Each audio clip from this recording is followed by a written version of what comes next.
November 14th, 1940. Coventry, England, 7:20 in the evening. The first German Pathfinder aircraft crosses the English coast at 15,000 feet. Its navigator is not looking out the window. He is listening in his headset. Two radio tones are converging, one from a transmitter near Cherbourg, one from a station near Calais. Where the two tones merge into a single steady note, the target lies below. The system is called Knickerbein. The Germans have been using it since the summer. It has never failed them. By midnight, 515 Heinkel and Dornier bombers have followed the same invisible beam across the channel.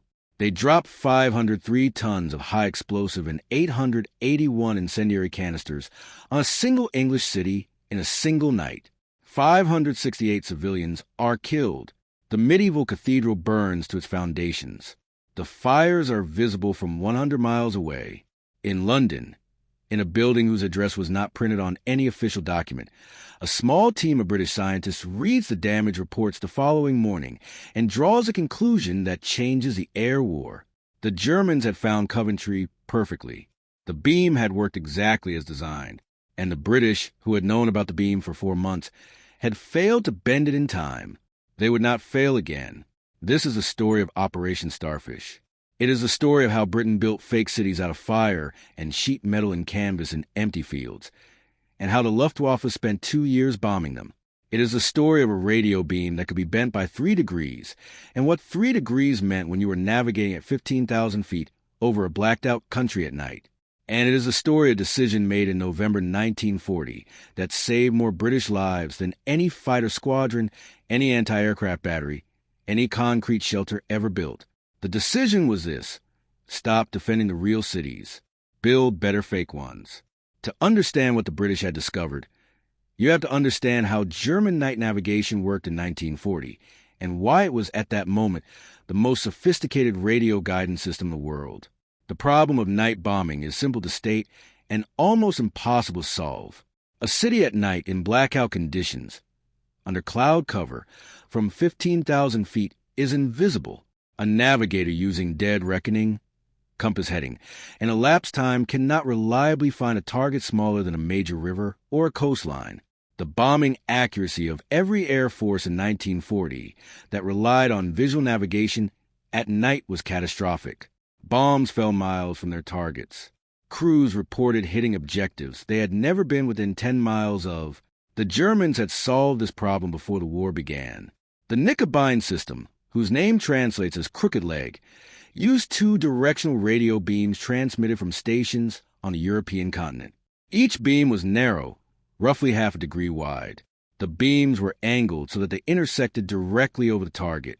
A bomber crew flying along one beam heard a steady tone in their headsets when they were on course. If they drifted left, the tone broke into dots. If they drifted right, it broke into dashes. When they crossed the second beam, they were over the target. They released their bombs. The system required no visual confirmation. It required no clear weather. It worked through cloud, through darkness, through smoke. A German crew that trusted their instruments and followed the tone could find a specific factory, a specific rail yard, a specific city center, from 15,000 feet at 2 in the morning in complete overcast. The man who discovered that Britain knew about Knickerbein was not a general. He was a 28-year-old physicist named Reginald Victor Jones. His title was Scientific Intelligence Officer.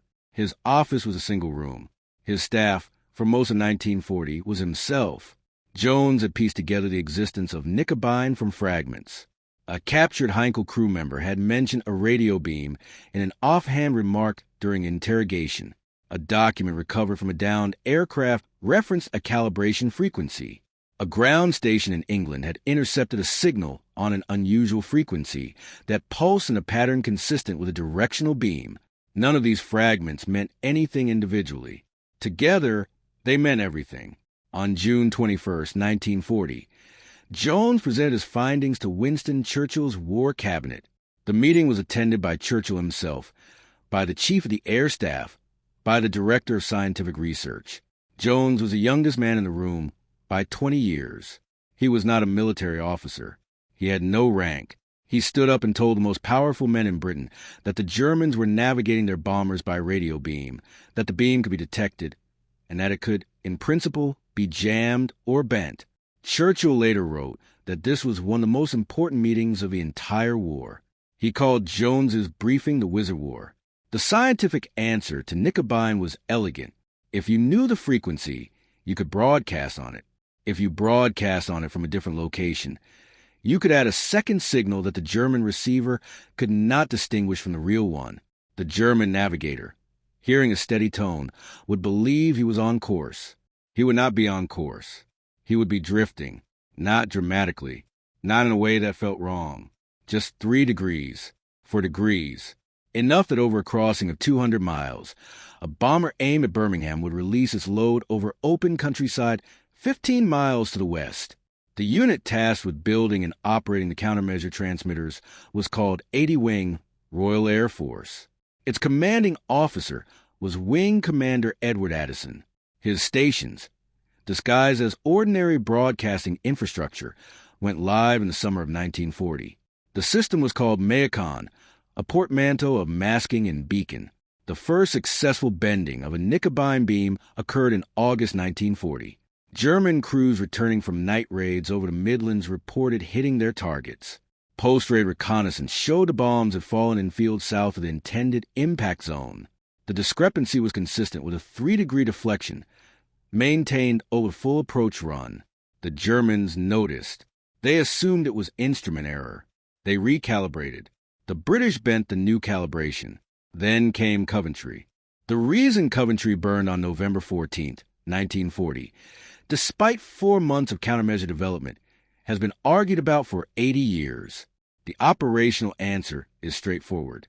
The Germans had developed a new beam system, more precise than Knickerbein, called XJRAT. The countermeasure transmitters for XJRAT had not been completed in time. The Pathfinder aircraft that led the Coventry raid used XJRAT. The main bomber force that followed used Knickerbein, which 80 Wing was by then bending successfully. But the Pathfinders, using the uncounted system, marked the city with incendiaries before the main force arrived. The fires they started were visible from 100 miles. The main force needed no beam to find Coventry that night. They followed the light. The harder answer involved a question that has never been fully resolved.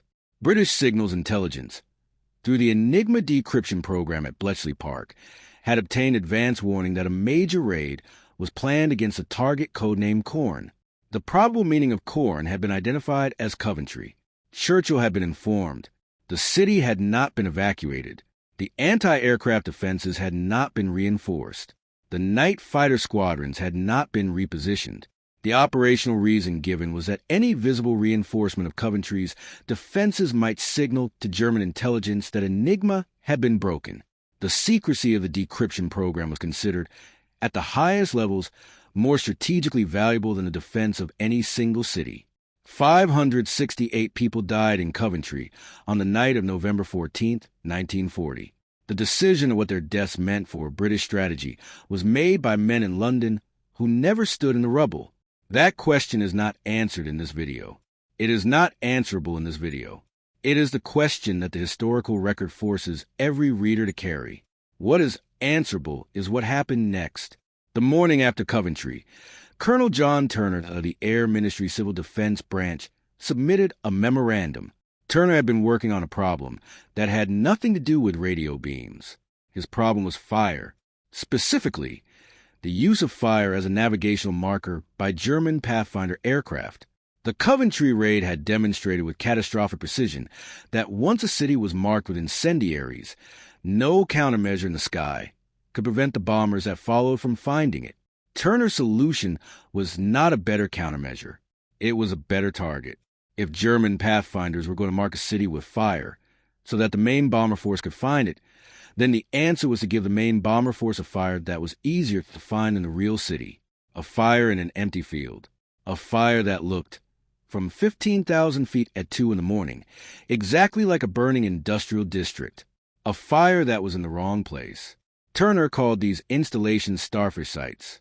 The name came from the designation SF, for special fire. The engineering was not simple. A fire that could be seen from 15,000 feet and mistaken for a burning city had to be large, hot, and structured. It could not be a single bonfire. It had to simulate the specific pattern of an industrial district under incendiary attack. Scattered fires of varying intensity, some bright, some smoldering, spread across an area consistent with the footprint of a real urban target. Turner's team developed a set of installations. The first type used coal baskets, steel mesh containers filled with combustible material mounted on iron frames, arranged in patterns that mimicked the fire distribution of a city under attack. The second type used oil sprays ignited by electrical spark, producing large, fast-burning fires that could be lit within seconds of a warning signal. The third type incorporated controlled flooding of shallow pans with creosote and petroleum mixture, producing the low-rolling ground fire characteristic of an incendiary attack on a lumber yard or textile factory.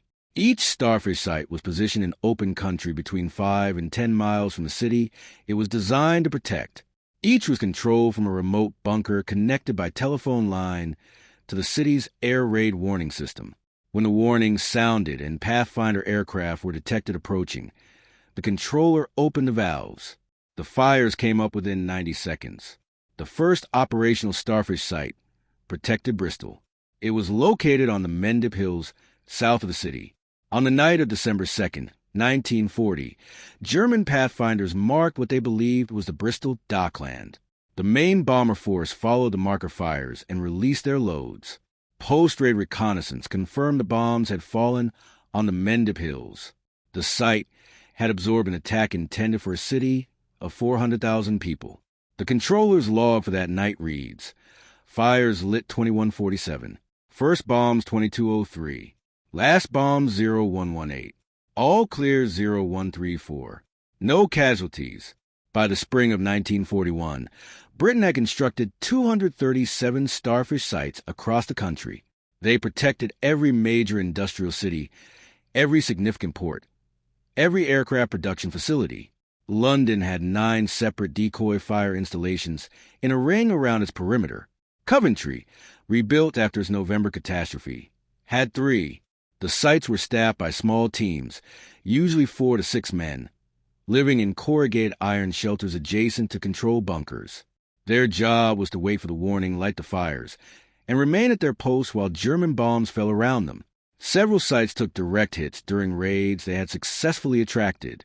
The men who operated them were not combat soldiers. They held no military rank. They were civil defense workers. They were paid at the rate of ordinary government employees. Most of them are not named in any official account of the war. The countermeasure radio program and the Starfish ground deception program ran simultaneously, and they reinforced each other in ways that multiplied their effectiveness. A German bomber crew approaching Britain at night faced 2 layers of deception.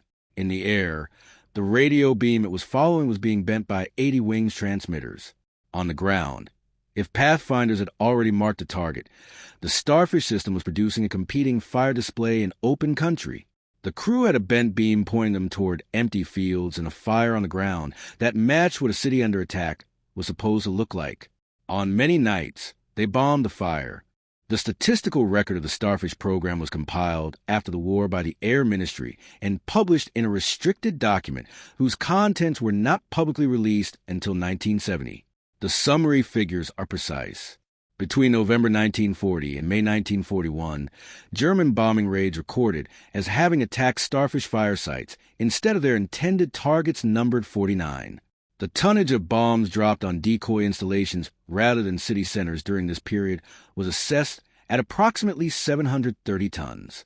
The raids that struck Starfish sites with significant bomb concentration, defined as more than 50 tons on the decoy area, numbered 16. These numbers require interpretation.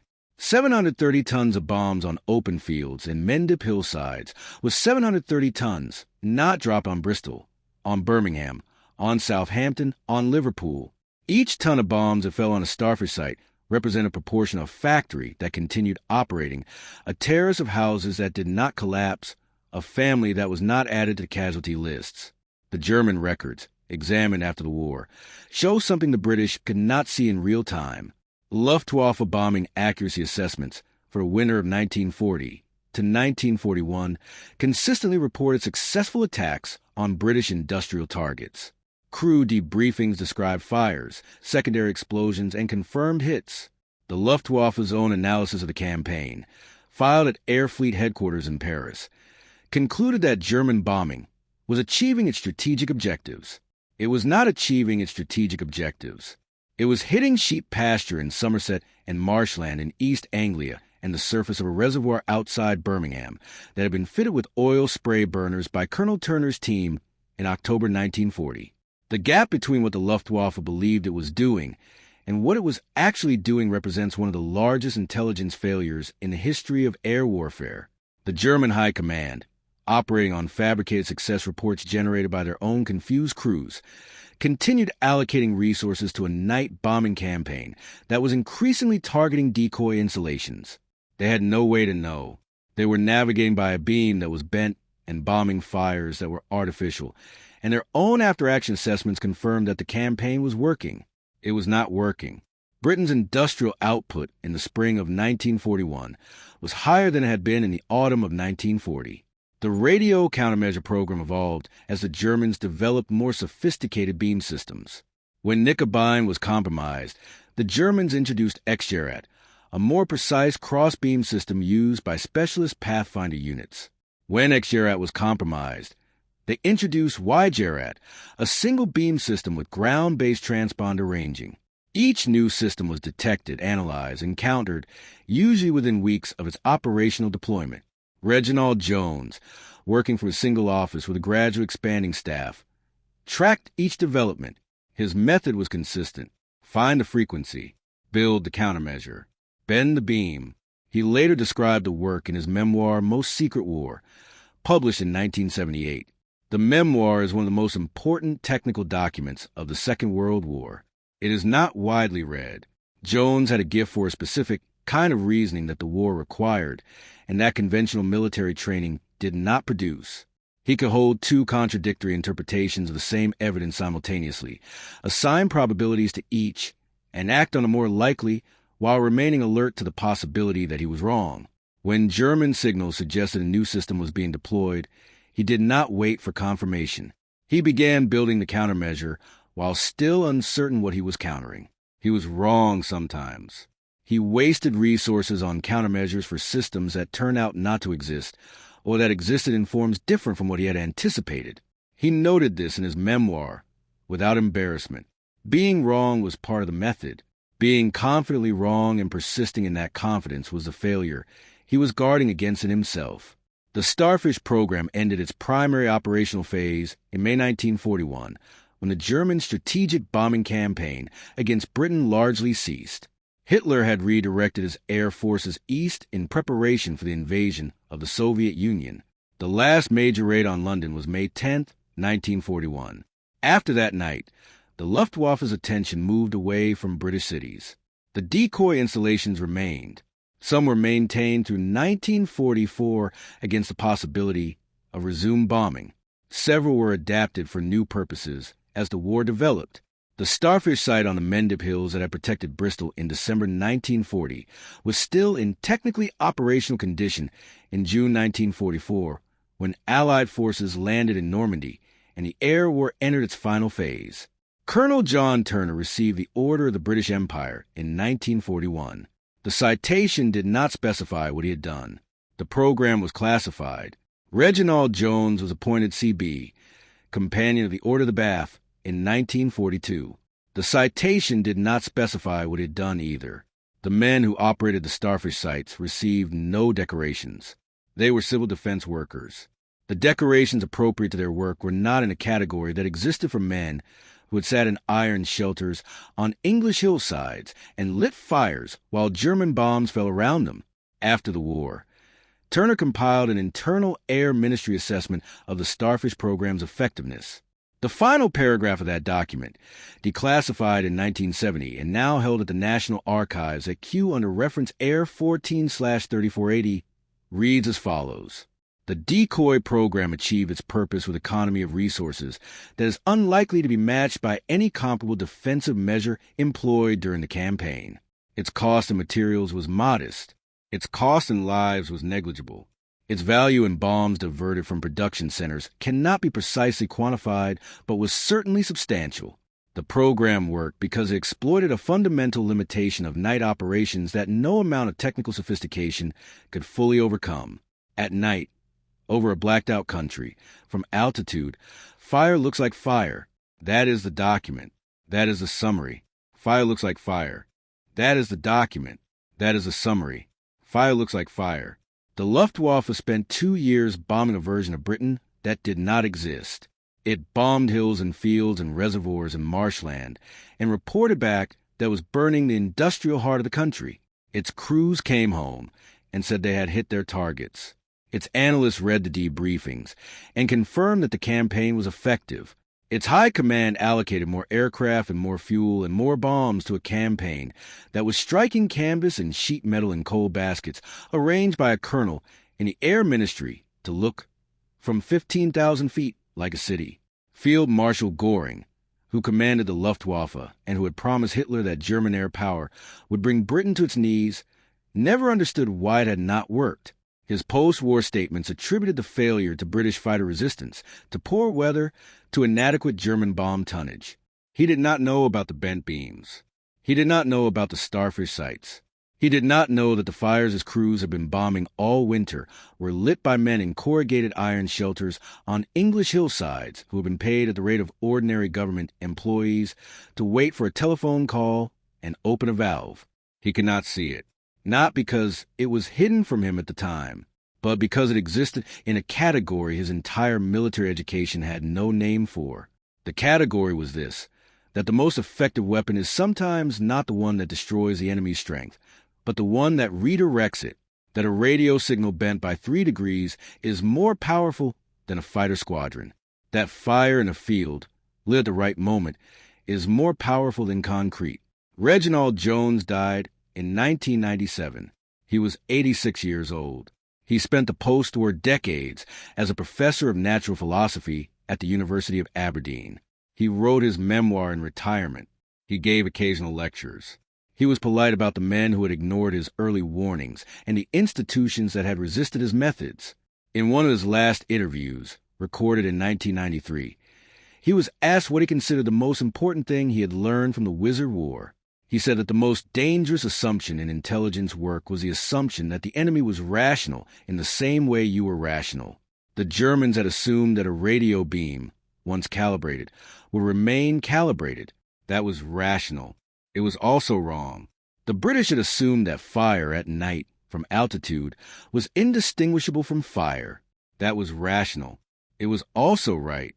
The difference between those two assumptions, Jones said, was the air war over Britain. He did not say it modestly. He said it precisely. He had earned precise. The 568 people who died in Coventry on the night of November 14th, 1940, are recorded by name in the city's Book of Remembrance. The book is kept in the new cathedral, built beside the ruins of the old one. The ruins were preserved deliberately. Coventry chose not to demolish them. The men who operated the Starfish sites are not recorded anywhere by name that I have been able to find. The sites themselves are unmarked. The Mendip Hills site that absorbed the December 1940 Bristol raid has no plaque, no monument, no sign. From 15,000 feet on a winter night in 1940, it looked exactly like a city. That was the point. That was all it needed to do.